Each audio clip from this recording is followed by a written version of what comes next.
Welcome to the Cuse Militia Podcast with those two unapologetically biased, orange-blooded homers, Sean and Joe. What's up, Cuse Nation? Thanks for tuning in to the Cuse Militia Podcast with Sean and Joe. If you like it, please share it. Universal handle for the socials is at Cuse Militia. Go there, join the militia. We are the first Syracuse sports podcast centered around giving you, the fans, a voice. Happy Monday, everybody. Happy freaking Monday. Yeah. I was off today, so it was great. Huh? I was off today, so I was actually enjoyed it. Oh, well, good for you. Oh, good for you. And then your Raiders got to win. Wow, you're on cloud 9. Yeah, but we did the show yesterday. We never mentioned it. Yeah, it was a close game. Yeah, I was happy. Truex finished 6th. I'm happy with that. It was a good day. I mean, after Syracuse got crushed by Boston College, somebody's got to come through for me. It's usually Truex, to be honest with you. The Raiders have let me down for decades. So. That's usually my fantasy football teams. I can't really expect too much from the Giants. You know you're reaching in the bottom of the bag when you're relying on your fantasy football teams to lift you up. But I hear you though. It does help. It does. So yes. This is your UVA preview, and we're going to do our best with it. Obviously, being that it's the first game for both teams, we haven't seen a lot. Yeah. I still don't really know what our team is. Especially, mostly with the competition we've been playing against. Right. So we're going to do a lot of speculating, fair warning, and we're just going to we're going to talk it up. But let's get the ads out of the way first. Let's do that. How about that? Let's do that. Yeah. Why not? Okay. First on the table, MyBookie. Look, MyBookie is the premier place to bet on all your favorite pro and college football action every weekend. They always have the most up-to-date lines and the most prop bets of any sports book on the planet. So if you're going to bet this season, do the smart thing and bet with the best at MyBookie. Now, if you know what it is all about betting online, go ahead and try it out. You know what it's like. I recommend MyBookie. They are the best. But if you don't know what it's about, research it, see if it's right for you. It's not right for everybody. So if you're the kind of guy or gal who likes to bet a little and win a lot, try the parlay. Pick your locks for the week. Put them together in one parlay bet. And if they all come through, they all have to come through now. But if they do, the rewards will be huge. You can't go wrong with that. So just pick the easy ones. Not a whole lot. Well, pick against the Jets, pick against the Dolphins. I think Dolphins probably got their one win out of the way. Yeah. So, anyway, and that's not a shot at any Jets or Dolphins fans. I'm just saying. Tired of watching the games from the couch with nothing to gain. MyBookie wants to get your mind off of everything else and back in the game. So, here's what they're going to do for you right now. MyBookie will double your deposit dollar for dollar up to $1,000, folks. That's right. You put in 1,000, they'll give you 1,000. You put in 50, they'll give you 50. That's me. I'm small peanuts, man. So I'm the guy putting the 50 spot in. That's fine. Double your deposit. Use the promo code CHAIR, CHAIR, to activate that offer. That's promo code CHAIR. Double your offer at mybookie.ag today. You play, you win, you get paid. Now, listen. Been talking a lot about manscaped.com.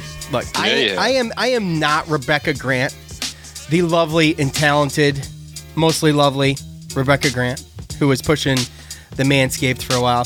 But I can tell you, 75% of our listeners, Joe, last I checked it was 74. Well, we're going to round up. Are men, okay?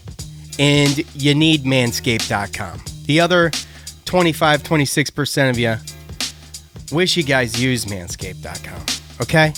Plain and simple. Manscaped.com offers precision engineered tools for your family jewels. They redesigned their lawnmower. It's now the 2.0. Forget the 1.0. And I'm sorry if you have the 1.0, but here's the deal. The 2.0 has skin-safe technology, so the trimmer won't nick or snag anything below the belt, if you know what I'm saying. It's rechargeable. It's waterproof. So the accidents are in the past. And here's the thing. I will reiterate again that it is very important that you do not use the same trimmer on your stuff as you do on your face or In Joe's case, his brother's hair. No, come on. So it's not the case at all. Right, but that's because we obviously not because his nickname, folks, is Sasquatch. So I kid. So anyway, I know there's someone out there that does that, and that's just nasty. And you know who you are, and you should either feel very ashamed or laugh because it's one or the other, basically.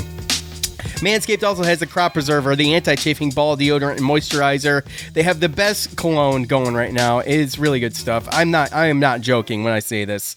So, here's what you can do. You can go to manscaped.com, get 20% off and free shipping, folks. 20% off and free shipping with the promo code armchair at manscaped.com. Use the right tools for the job. Trust me, your old lady will thank you. Or excuse me, can I say old lady? Can I say that? Your woman will thank you. So, manscaped.com, promo code armchair, 20% off and free shipping. And here's what I'm going to do. Long pause in the music, long pause, and there we go. Here's what I'm going to do. What are you going to do, Sean? The first three that snapshot me. Now, Cuse Waterboy has already done this. So, if you see Cuse Waterboy at the game, under the kilt, pretty soon he's going to be fresh and clean. Just saying. He's already done this. What gave me the idea? But I already sent him some stuff. So, this is what I'm going to do. Screenshot me that you purchased this, and maybe I'll send you some koozies. How about that? Just DM me on the socials. All right? First three. All right. That's it. Manscaped.com, my bookie. Thank you. All right. Let's get on with it. Here is the deal, Joe. Okay, what's the deal? The all-time series between UVA and the Orange sits at 5-7 in favor of the Cavaliers. The first time they met was in 1984 in the NCAA tournament. Cavaliers won that game 63-55. Now, if you remember right, in 2017, February 4th, 2017, Boeheim earned his 1,000th career win in an upset against the Cavaliers when they were ranked 9th. They trailed 34-22 at the half, but they went on that 19-2 run. Joe, we all remember this like it was yesterday. I literally just watched the video the other night. Did you? It's funny because I was at my son's birthday party at Dave & Buster's and watched this. I literally... Oh, horrible parent. I'm either a horrible parent or a very good parent. It's me and Dylan. I brought his buddies over and we started watching this at the bar. So anyway, it was amazing. Anyways, the 1,000th win. Now we don't do revisionist history here, so we call it like it is, the truth. So Buddy Boeheim was talking about the game, and I saw this at Inside the Loud House. He said he was quoted as saying, "This is going to set the tone." And we'll know from this game what we need to work on and what ways we can improve. And this is kind of goes to what we've been talking about. Jesse Edwards, we'll get into that. Jesse Edwards said, "For me, every game is special. This is my first game playing in front of a crowd like this. What will it be like? 6,000 people or something?" Jesse. 6,000, bro. Boy, are you in for a surprise, Jesse. Yeah.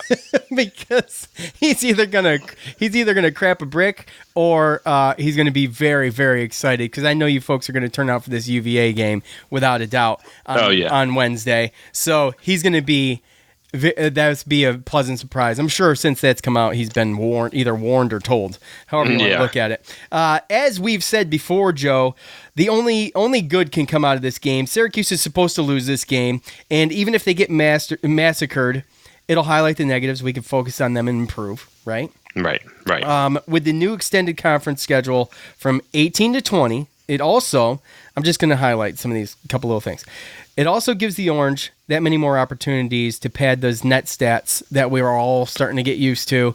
You got to play the good teams to get those rankings up there, obviously, for come March time. Now, UVA under Bennett, they've been known for their defense. They force teams to shoot from the outside or just basically take bad shots. They're excellent. They've been excellent at shortening the game. They struggled to score themselves the past couple years. Not obviously not last year, but a couple years before that. But this team, our team, that is, seems to be better shooting 3 to 4 shooters on the floor at a time, possibly. And they can move the ball, too. Our team, I'm talking about the Orange. The Cavaliers, they've had a lot of turnover, Joe. You're going to tell us about that. But I feel like this Syracuse team, while young, could still be in ways, I think, maybe and I'm not setting expectations. I'm just saying I think it's a better matchup than the one-on-one ball that we saw in the 2 games against UVA last year. Plus, we got lit up last year. They just crushed us with Ty Jerome and Kyle Guy. So yeah, well, they had a lot of, good offensive players that went to the draft. They left. They had a lot of turnover, and so did we. We both. You're looking at 2 teams that lost the majority of their scoring, and they're trying to pick up the pieces. And having this game, the first game, is definitely going to be difficult. Virginia, losing DeAndre Hunter and Kyle Guy and Ty Jerome. All they're stars. Guys. Jack Salt. Yeah. Oh, yeah. Huge guy in the middle. Yeah. Absolutely. Yeah. So, they lost 4 starters in a national championship team, but I think they finally won a national championship, but people, I think, have forgotten how dominant they've been since Tony Bennett's been there in Virginia. And, I think that they've quietly built – everyone looks to, like, the North Carolinas and the Dukes in the ACC, but they've quietly built a program where it's steady just turnover and reloading. And I don't think people really have realized that. I think Tony Bennett, since he's been to Virginia, I think he's averaging 29 wins a season. So, yeah, it's really good. And you get all that turnover, and now you're ranked 11th. And we've talked about how awesome of a coach he is.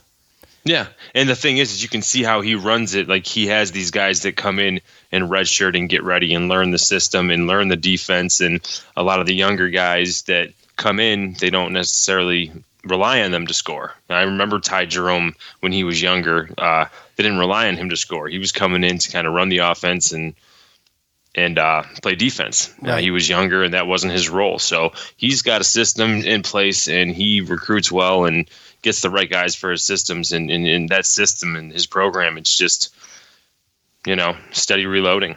And it goes to, like, getting into basically who we're looking at, if you want me to get right into that.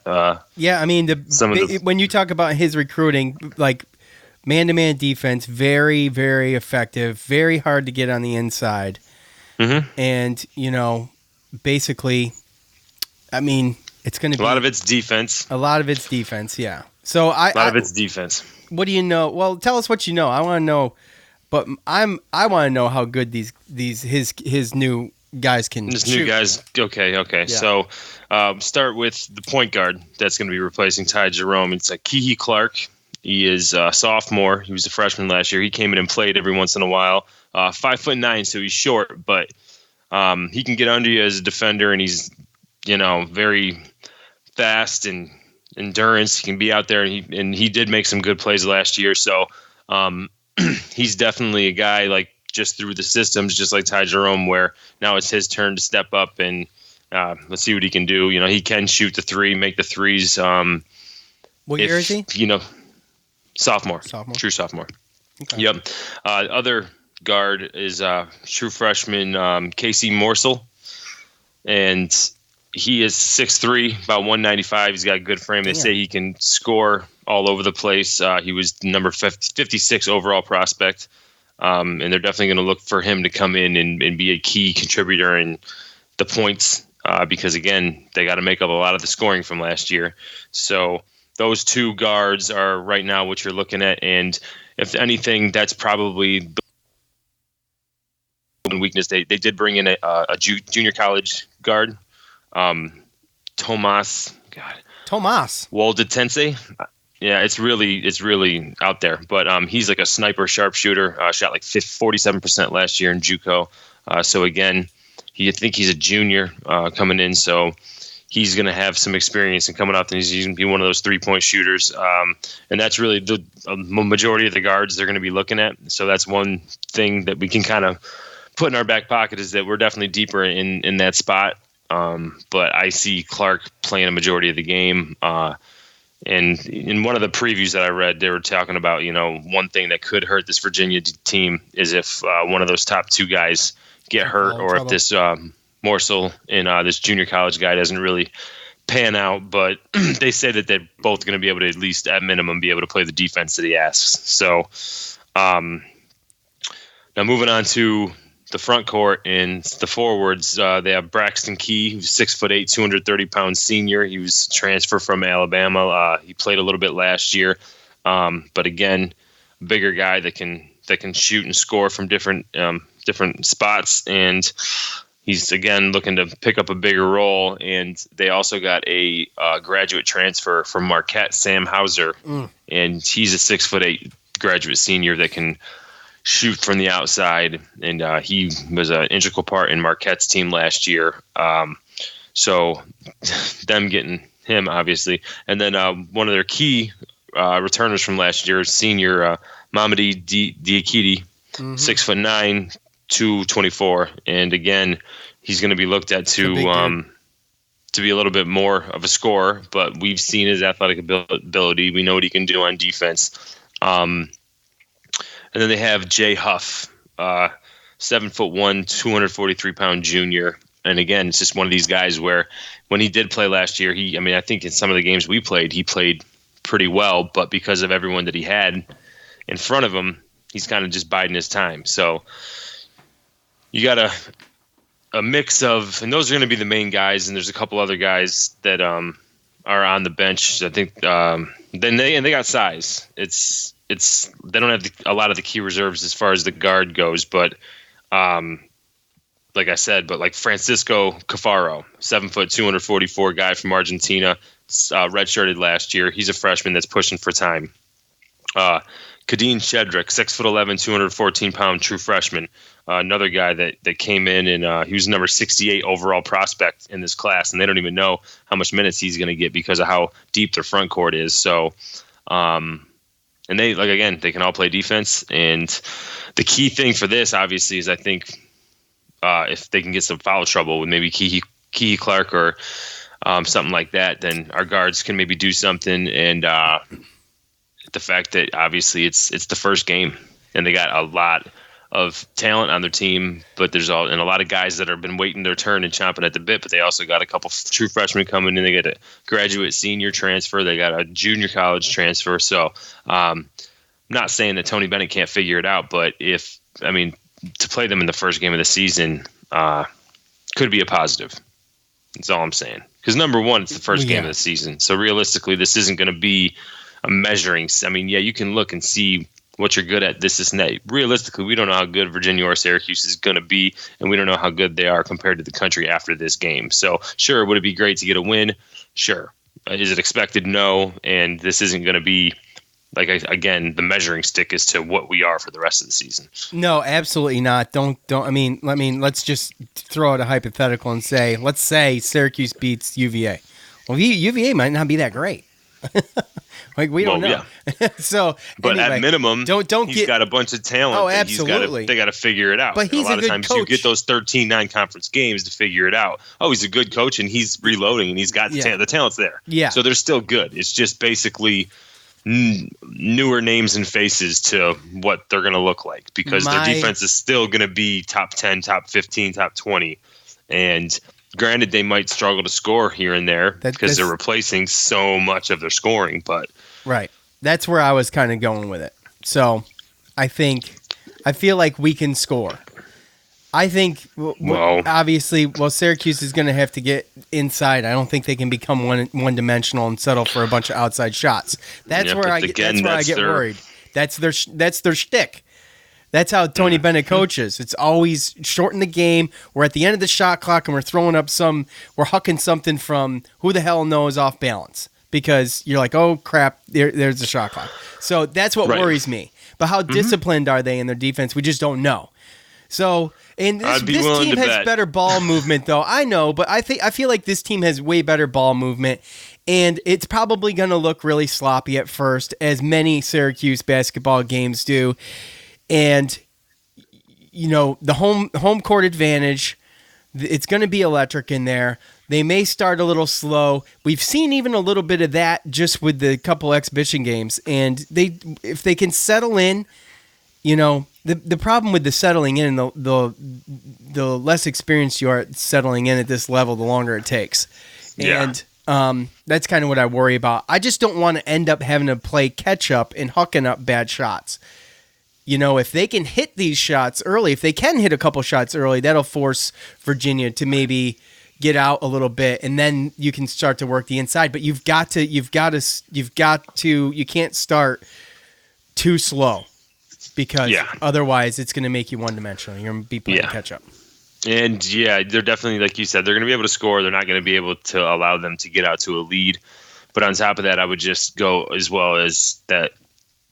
As far as Virginia's depth goes, coming off the bench wise, I mean, this is still you're replacing a lot. So there might be some short leashes out there. And I'd be willing, I mean, if not anything, you can figure out the offense and you can figure out your team. You can gel and mold as the season goes on. But the one thing that Tony Bennett is going to have is a disciplined defensive team that is chomping at the bit, ready to come in because it's their turn. They won a national championship, but how big of a part? I mean, this is now the beginning of their journey to being the key guys to going that way, So, just those middle things. There's just those little things. They got size? We've struggled to rebound. Those type of things. Those are the things that I worry about. So it's going to be a tough team to come out and just. Oh, absolutely. But I mean, I think I don't know. I mean, absolutely. And that's my word. It's going to be a tough team to come out and just jump out on, especially offensively. Absolutely. But to me, the key for us is our defense. Can our defense be active enough to not let them settle in? Because again, this is their first game. You saw some big holes in the defense early on in some of those exhibition games where they're just chasing the ball, and that's what happens with the zone. And you've moved that line out, so now where you're moving out that extra foot and some change.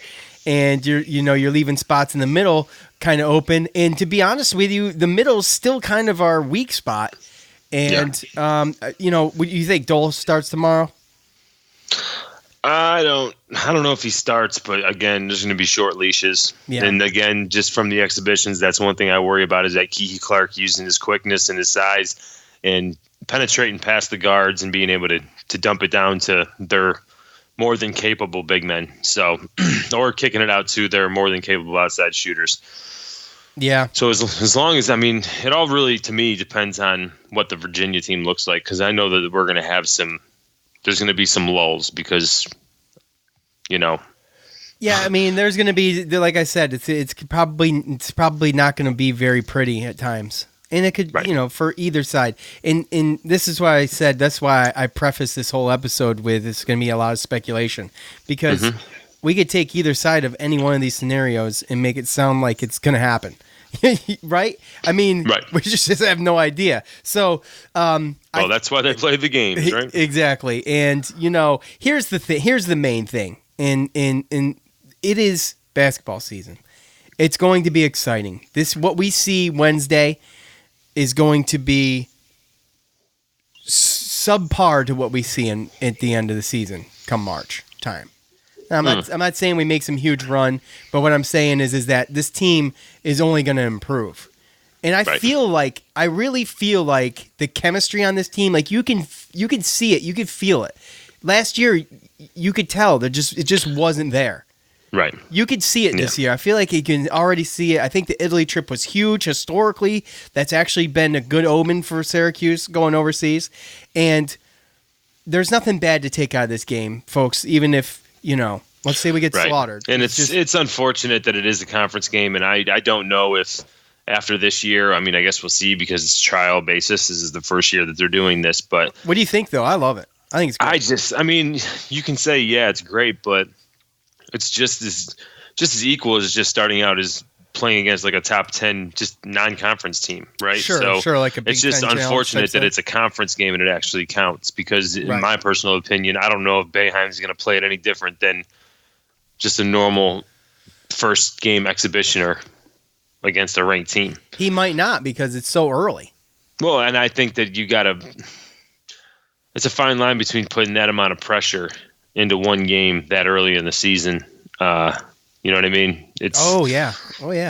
It's you still gotta see to sit there and kind of just draw a line in the sand and kind of just keep a certain set of players out just because it's the first game against Virginia and it's a conference game and we need to try. That's almost telling these kids what you already think. You know what I mean? I don't think a lot of times, those exhibition games more times than not, he plays more guys. He has more of a rotation because he's still trying to feel out the team and figure it out. Yeah, it's the chemist. It's Boeheim the chemist. And then once he gets to the ACC conference, he knows what he's got exactly. and what he's going into the conference play with, and that's what he goes with. And I just like I said, I just gotta hope that we still keep that, even though it's a conference game. I hope that we stay to that plan. Yeah, I'm still just worried about the center position.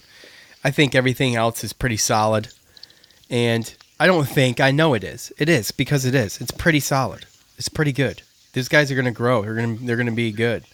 Right. But the center position still is kind of, Not if you ask my dad. He thinks it's down. What does he say? He loves C to B. Oh, I know he does. I know he does too. I remember that last year. Yeah. But you got a couple guys. John Bolajak. I mean, you got Jesse Edwards too. That could switch up and play over there. But it's just. The problem is the weight. I know. Like, that's why can't we just they're get so skinny. They're so skinny. That's what I'm saying. It doesn't matter if you're 7'2". I mean, Dolajai's 6'10". What 180? I mean, right? What is he? Yeah. 6'10", 180, right? Yeah. Dude, I am. Look now. Okay, I'm like 5'8", 180. Okay. So I mean, if that just goes, just some perspective there. Right. So, anyway, I'm just saying. It's just, they're rails. All of them. Need to eat some peanut butter and jelly sandwiches. Who was it that was doing that? Was that Troy Nunes? A lot of them. Remember Troy Nunes bulked up and he said he ate peanut butter and jelly sandwiches to bulk up? You remember that? I remember listening to actually Julian Wiggum saying that he did that too. Oh, okay. Yeah, it's a good way to do it. Trust me. Take it from an expert. It was Julian anyway.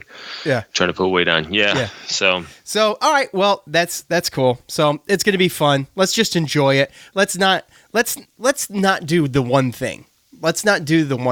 And that one thing is to call for the coach's head. Or, well, let's make it two things.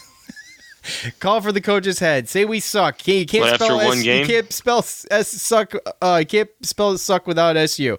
Yeah, if it goes south quick. Oh, here we go again. There's the same old team. You know how it goes. So anyway, I'm gonna enjoy it. I think it's gonna be a freaking blast. I'm very much looking forward to this game. It's late though. In a bye week. It is late. It's freaking 9:00, and it'll be up to 11 o'clock. I'm up to 11 anyway, but I mean, not with my heart racing. Not like that. up like it's that. It's not yeah. There's some cardiac Cuse action going on. This means you're not going to bed till midnight. Yeah, try watching a Syracuse game laying in bed. I mean, it's difficult. It was difficult. So can't do it. It's impossible. So anyway, if it's any bed, it's your deathbed. Yeah, I mean, geez, I'm crow. It's like unreal. So anyway, that's it, man. Yeah, man. So we appreciate all of you. Sorry, I wish I would have put out some fan stuff for this. I really do, but we'll hit it up. We'll hit it up Thursday, post game stuff. I want to thank MyBookie. Go to MyBookie. They'll double your deposit right now. Use the promo code CHAIR to activate that offer. I want to thank Manscaped. Go to manscaped.com. Use the promo code ARMCHAIR. Get 20% off and free shipping on that purchase. I want to thank all of you for listening. Thanks for helping us out. Thanks for spreading the word. Thanks to James on guitar. For Joe, I'm Sean. We're out. Thanks for listening to the Cuse Militia Podcast, the fan's voice with Sean and Joe.